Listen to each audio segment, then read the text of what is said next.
For today's video, ang gagawin natin ay Y11 na nakalimutan po ang password. So sa mga nagtatanong dyan at kung paano yung proseso, ito na po yung proseso.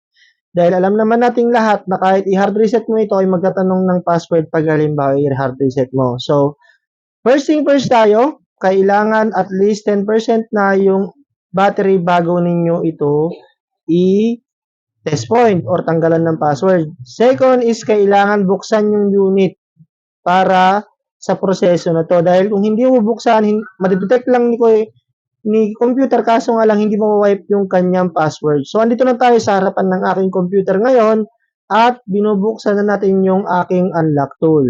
Sa mga gusto rin pala mag-avail ng unlock tool na katulad na ito sa akin, ang subscription po na ito ay merong 3 months, 6 months at saka 1 year.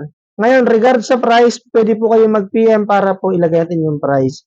So, pumunta na tayo sa may Vivo. I-click po yung Vivo na sa malaking icon sa taas.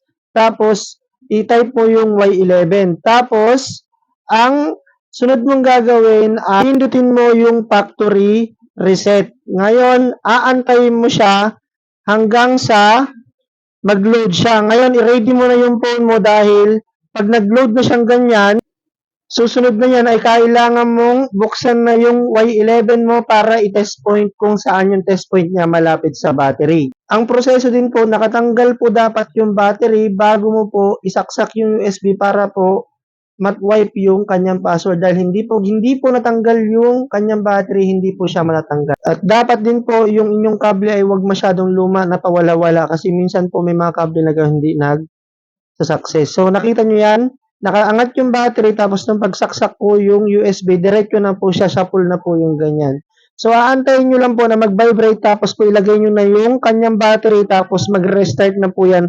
Papunta po sa dulo na kung saan hanggang sa matapos na po yung proseso. So ang gagawin nyo lang po, next na lang po hanggang sa pumunta po sa pinakadulo niyan dahil tapos na po yung pagtanggal ng password niyan. Kung meron po kayong mga katanungan tungkol sa repair po, pwede po kayong mag-comment. Kung halimbawa na may gusto po kayong ipagawa, po pwede po kayong pumunta dito sa amin sa LRT Balintawak.